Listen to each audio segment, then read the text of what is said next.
On est parti. Donc là, cette fois, c'est pour la version web. Bonjour à tous, Michael Sinatra, du département de littérature et de langue du monde de l'Université de Montréal. C'est un grand plaisir d'accueillir aujourd'hui Laura Mandell, qui va nous parler, entre autres, et je l'ai en version numérique, de son nouvel ouvrage, Breaking the Book, Print Humanities in a Digital Age, publié au printemps dernier chez Blackwell and Wiley. Laura is professor in the English department of Texas A&M and the director of the Initiative for Digital Humanities, Media and Culture there. She's the author of numerous articles, in particular, if you want to look back to her piece in New Literary History, What is the Matter? What Literary History Neither Hears Nor Sees, which describe how digital work can be used to conduct research into conception informing the writing and printing of 18th century poetry. She's also the project director of the Poetess Archive and the non-online scholarly edition and database of women poets 1750 to 1900, the director of 18 Connect, and also the director of ARCT, the Advanced Research Consortium overseeing NINES, 18 Connect, and MESA. Her current research involves developing new methods for visualizing poetry, developing software that will allow all scholars to deep code documents for data mining and improving OCR software.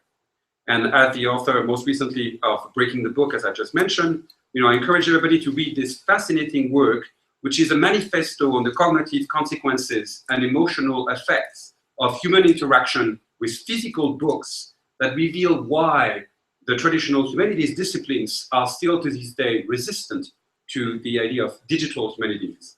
The books contain many insights on every page and predicts, I think, rather convincingly, the effect of the digital revolution on disciplinarity, expertise, and the institutional restructuring of the humanities.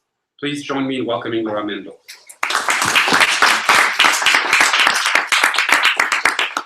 So I will read today so that I can, because I have too much to say. So, new forms of scholarship are reshaping both the format and the role of the scholarly monograph. While analysts usually focus on new formats and tools made possible by digital media, I'll discuss how changes in the content of arguments made possible by digital forms of scholarly research will impact scholarly communication. Downstream from the digital humanities, after all the tool development, database creation, and open annotation and linked data experiments, what should the digital scholarly monograph look like? I argue that it should look more like a virtual research environment than a static object. Transforming the monograph from the pronouncement of truths earned by one lone encounter with the archive into a virtual research environment is necessary, I believe, to the health and value of humanities research. If constructed properly, VREs can be enlisted in the battle to preserve and enhance the monograph's long-form argument at a moment when it is threatened by shortening attention spans, the evanescence of considerate attention in a blaze of rapid-fire images everywhere available. But transferring the long-form argument into a virtual research environment would render it a dynamic object that is literally dialogic, built up through multiple interventions by multiple authors. We might call it a multigraph. And I think it's really interesting that my use of the term multigraph, which was motivated by a desire to, contrast with monograph, multi-monograph, is different from the multigraph project. And I'm sure I heard the term first from Andrew, so I'm sure I stole it. All good ideas are stolen. But mine is a little bit different, and it would be interesting to talk about that later. We cannot make use of all the affordances for scholarly communication made available by digital media without giving up the desire to proclaim some one truth once and for all, without giving up what I'm calling here in this talk, monographic thinking. Paradoxically, I see conventional monograph thinking most evident in new digital scholarship that makes use of data mining and visualization. And it is most dangerous there because it threatens to usher positivist thinking about literature in through the back door. where it will be more valorized by those with institutional power to change and cut humanities departments. My own published articles and books present strong arguments. I obviously believe them to be true, but I also sincerely believe, and I know from reading good reviews that I'm not alone in this, I sincerely believe that whether my arguments are true or not is the least interesting thing about them. They filter primary and secondary resources, data, into a comprehensible form, into a picture, by telling a story. An argumentative tale is like a data visualization. It renders comprehensible a wealth of information. Accessing that information while comprehending it one way, via one argument, ideally stimulates thinking, and the highest achievement of any monograph would be to offer the occasion for making a really interesting and vital counter-argument, a new long argument that filters the data differently and so tells another tale. I see all these long-form arguments, mine, the counter-arguments, the counter-counter-arguments, as collectively comprising the truth.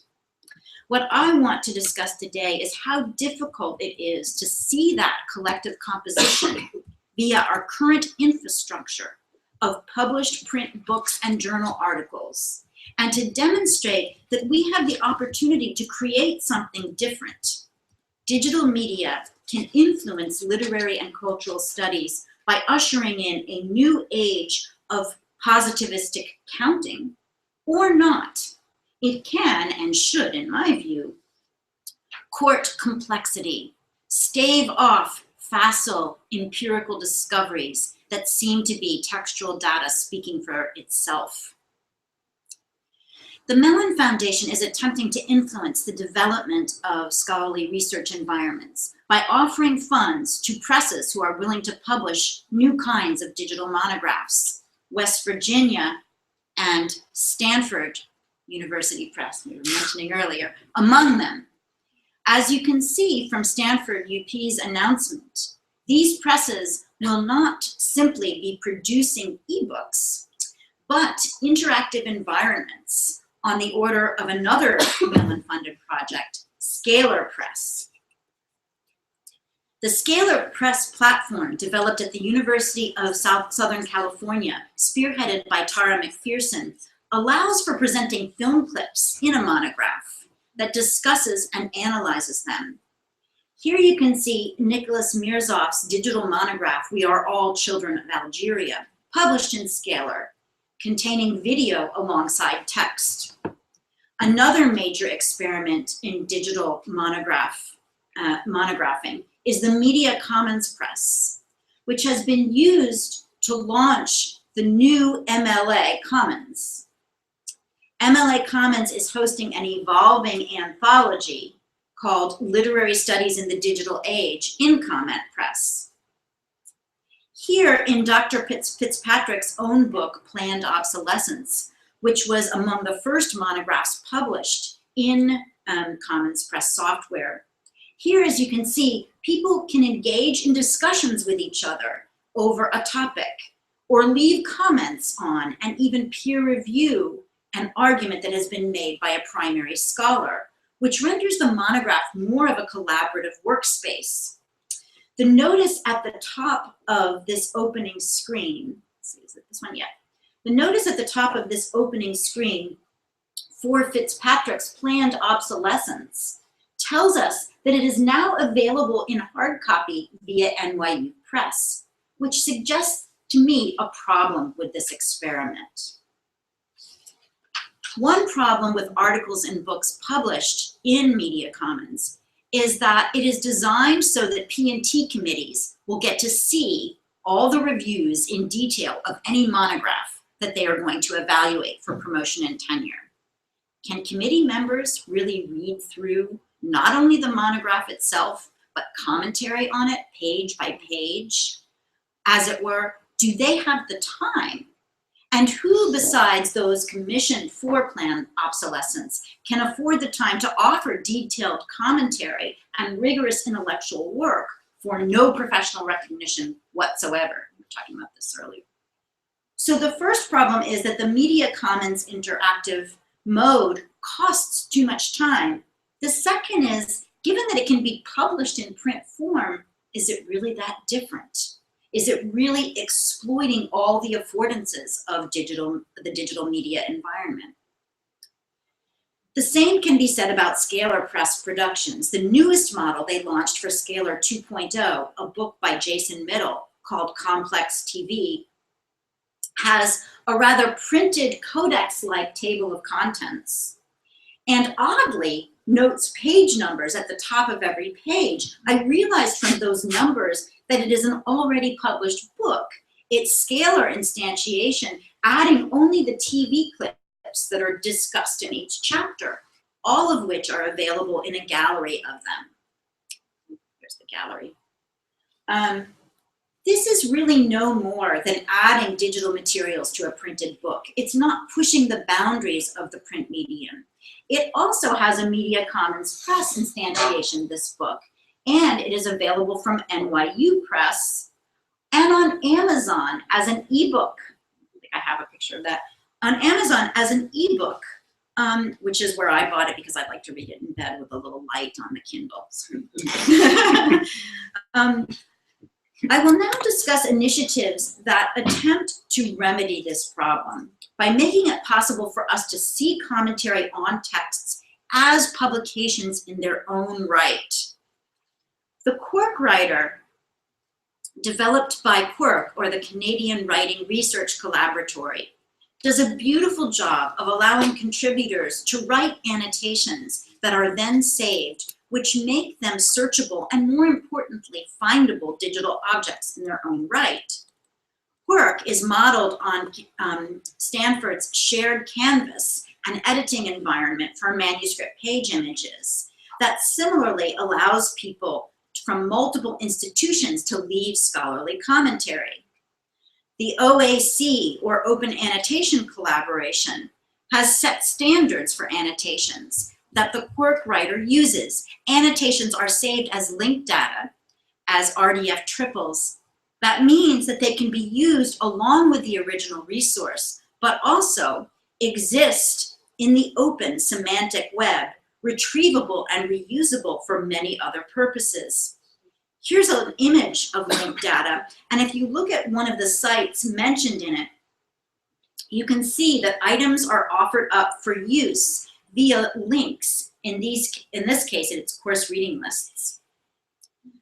A new initiative afoot in Canada, Links, or the Linked Infrastructure for Networked Cultural Scholarship, holds much promise. It plans to create and aggregate scholarly items that have been digitized, books and journal articles, in a way that links them to each other through creating metadata in the form of RDF triples in order, as it says here, to mobilize insight.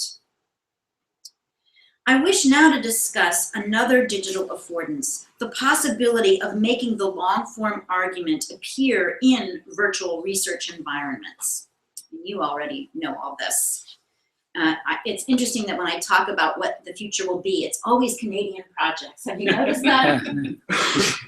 I wish now to discuss Jeffrey Rockwell and Stephen Sinclair created the Voyant tool suite, which allows for analyzing textual corpora without having any knowledge of how to run programs. The Voyant tools can be loaded as frames that can be incorporated into digital environments, into digital documents of all sorts. Here you see a set of tools in the Voyant window analyzing all of Shakespeare's plays. And here in the next 3 slides, you can see the book chapter, now analyze that, which describes political rhetoric in Barack Obama's first presidential campaign. What you see here and here are in fact live windows of data analysis. A reader of the chapter can manipulate the data shown in each frame, changing the constraints, scrolling up and down, exploring the data that the authors have marshaled to support their argument. A reader may wonder whether the repetition of the word way in the speech by Jeremiah Wright, which is what they describe, is more revealing than commitment. Oh, sorry, they describe the word commitment. And she can test her hypothesis by manipulating the tools right there, while inside their book. Their digital book presents an argument in the context of a virtual research environment rather than a static page. But unfortunately, the reader cannot leave a message or argument about their manipulation of the constraints. She can't add what she discovered to Rockwell and Sinclair's digital book. She can play with the data, but if she comes up with a counterpoint or additional arguments based upon her manipulations, she can't log it anywhere.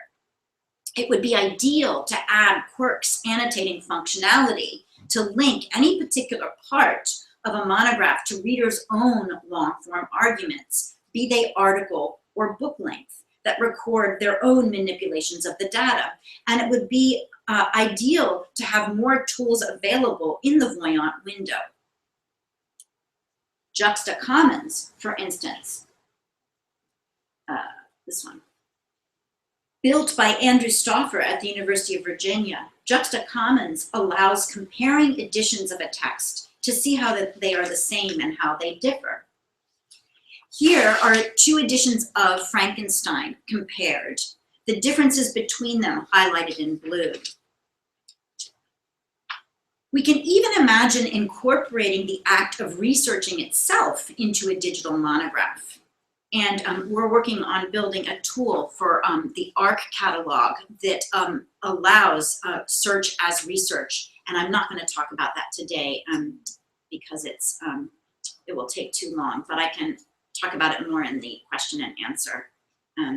So I'll just flip through these slides. And this is a research environment that's a search environment. And then you can save search paths, and you might save them in your monograph as well, or multigraph. For me, as I argue in my own book called Breaking the Book, there are ways in which the scholarly monograph fails to advance knowledge in the field as it ought to do. Let me give one example that comes from Paul Demand's Blindness and Insight. To me, it's a very serious example, showing an instance in which the monograph was a liability to scholarly communication rather than helping it, precisely because additional search, comparison, and commentary cannot be added to the original thing itself, the original long argument, as it exists wherever it exists. In his famous essay, The Rhetoric of Temporality, sorry, didn't get to that. In his famous essay, The Rhetoric of Temporality, which appears in Blindness and Insight, Demand argues that early Romantic writer William Wordsworth was indeed aware that literary texts could never present symbols, but only allegories, that words could never partake of the reality that they represent, but only ever indicate reality's absence, deferral, or unknowable presence. In fact, he turned Wordsworth into a deconstructionist like himself. His argument was crucial in the development of discourse concerning Romantic irony. In Demand's hands, the Romantic writers had faith in the meaningfulness of language. Those who had that faith eventually became, if not nihilists like Nietzsche, then at least aware of the untenability of secure meaning, as aware of it as Derrida would be. For Demand, the Romantic writers, too, are deconstructionists at heart.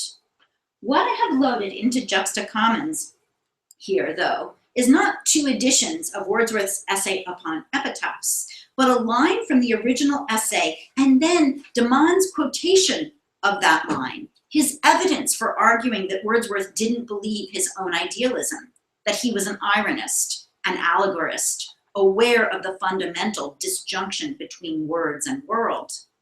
Demand seriously changed the quotation. I mean, he must have been laughing. He was just kind of a con.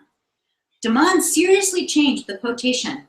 Wordsworth is using a general term, but Demand changes the phrase, but Demand's alterations transform it into a specific river's name. Demand changes the phrase the letter into the latter, a drastic alteration indeed, because in the one instance, Wordsworth refers to words, but in de Man's redaction, he refers to the real world, the last named thing to which the latter refers. And finally, de Man changes through, though the word, Wordsworth is saying, although the word, and de Man changes that to through the word. Reality cannot be accessed through words. If one reads what Wordsworth is saying in context, it means exactly the opposite of what de Man claims he is saying. He's not an ironist at that textual moment. Surely other people have noticed this misquotation besides my graduate student, Aled Ganopsik-Williams, who first pointed the discrepancy out to me. Perhaps there is even a notice in Notes and Queries, the journal, about it, or a publication somewhere that discusses it. Ideally, there would be a footnote pointing out the error in a subsequent edition of de Man's work. I'm talking about the bibliographic infrastructure here, right? But the likelihood of that is slim, given that it shows a kind of virtuosic dishonesty on de Man's part, and the editors of authors tend to be their admirers. I submit to you that any format which will not allow us to show within the original monograph a substantial piece of misinformation, as this instance is here, cannot adequately serve the needs of scholarship. If de Man's Blindness and Insight were published in a version of Quirkwriter or Media Commons Press that allowed for comments, those people who noticed this bit of dishonesty could comment on it, and the crucial bit of information that is needed would be forever attached to the original book.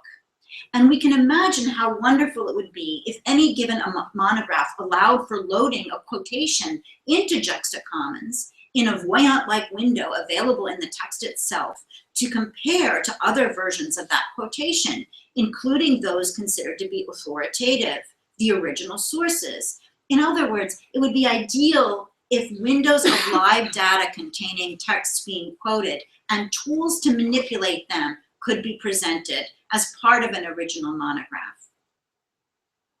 Now, the most paradoxical aspect of my argument, monograph thinking, I'm going to skip that.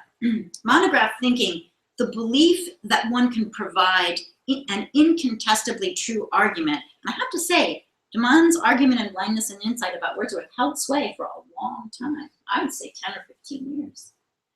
So you can with monographs, printed monographs. Monograph thinking, the belief that one can provide an incontestably true argument once and for all, is especially disastrous when the literary critic performs quantitative analysis. The amount of literary historical data now available is staggering and growing exponentially, thanks to Ashir and all of us. Consequently, many new critics perform data mining, topic modeling, techniques such as those developed at Stanford's Lit Lab in order to analyze literature. Though these scholars work with dynamically changing materials, their scholarly productions are not dynamic. And here you can see an image from a blog posting by Matt Jockers, in which he argues that the style of women writers resembles the style of other women writers. Men resembles that of other men. Similarity in style and theme, he argues, is gender specific. The gray does in this graph represent women writers, the black novels written by men. Notice that the image is static, but even rendering the information dynamically in some kind of data mining window would not help, because in this case, the conclusions are based upon the configuration of the data set itself. Which novels authored by women were selected for running this experiment? Which by men? On what bases were the data sets constructed? Is there any data available about the genres of each of these novels? That is, are we seeing consistency here among genres rather than among gender? Similarly, in critiquing work on gender discourse by David Hoover, James O'Sullivan and Sean White have argued that there is bias via the decontextualization of words used to mark gendered styles. There is a reason, in other words, that early feminist literary critics, such as Anne Mallour, distinguished between feminist and feminine writers of the 18th century, novelists among them, While the latter typically embrace domesticity, the former turned feminine discourse against itself, deconstructing it, as O'Sullivan puts it.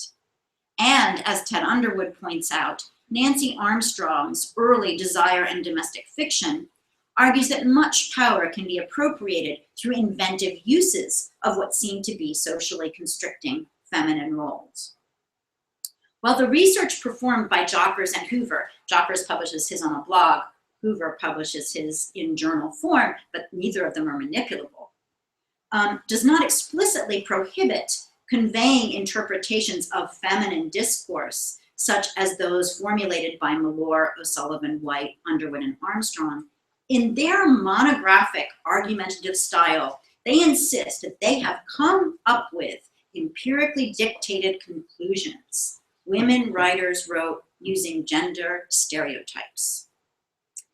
Recently, at the Early Modern Digital Agendas workshop held at the Folger Shakespeare Library, David Hoover and John Rybicki presented analyses of gender discourses that again confirmed stereotypes.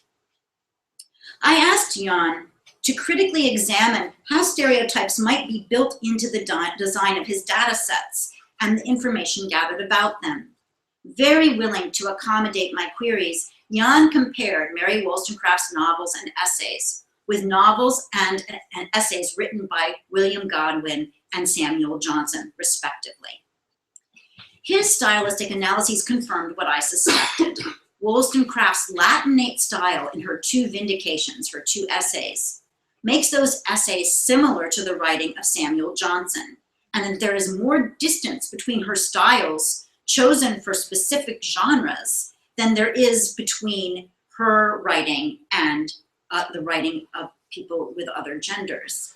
Wollstonecraft's novels that use stereotypically sentimental discourse, and hers is a prime example of novels that do something quite different with that discourse, her sentimental novels are more similar to William Godwin's novels than to her own essays, which of course attack sentimentalism, both of them, as encouraging political quietism.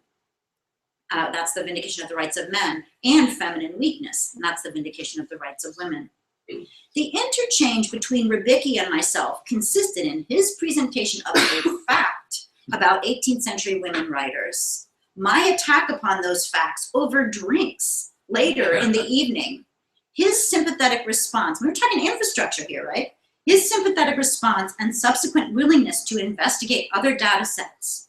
That real-life interchange would be very easy to reproduce virtually as a digital multigraph. Susan Brown and I are members, along with Matt Jockers, of a grant project called Text Mining the Novel, which you all know from Andrew leading it very well, Novel TM. Susan and I wrote 2 proposals for representing the data sets that the members will be manipulating. In one case, a user would be able to manipulate the already created data set. That capacity could be indeed made possible in a Voyant-like window within a VRE. So you might say, yes, your conclusions are right, but you started with 1782. You need to start with 1762. Or you need to include these texts in your data set, or whatever you want to say, and you can make the manipulations.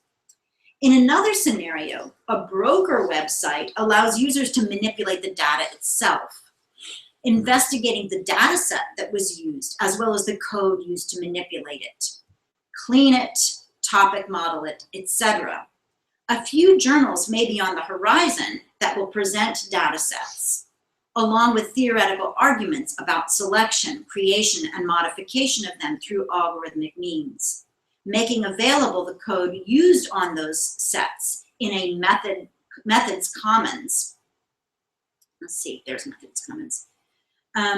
The resulting, and that's an initiative undertaken by Jeffrey Rockwell here in Canada again, the resulting data sets in repositories and allowing people the opportunity to make new data selections, building a set from the ground up.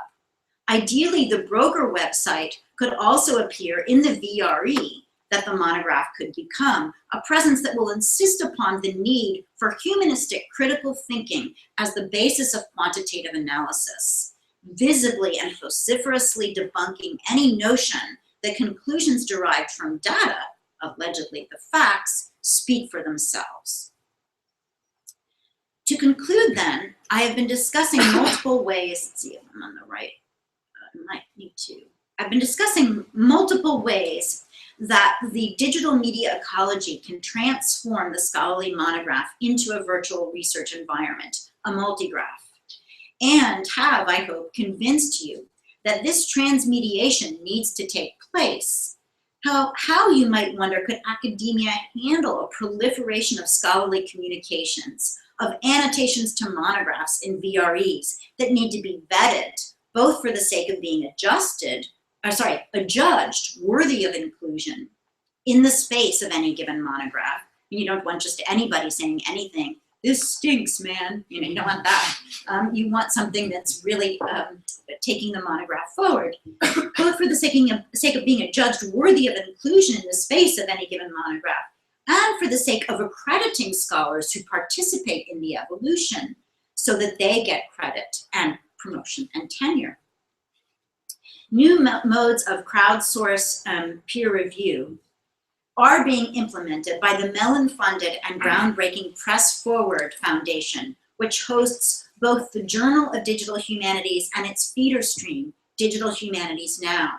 Together, they capture materials published online by scholars that are particularly worthy of scholarly notice. Lest crowdsourced peer review strikes you as too revolutionary to be tolerated, let me recast Samuel Johnson's famous 18th century adage about what literature should be valued and why. Nothing can be tweeted and retweeted by experts in a field but that which deserves scholarly attention. Nothing can please well and please long, but just representations of general nature is the original, but this is the same thing.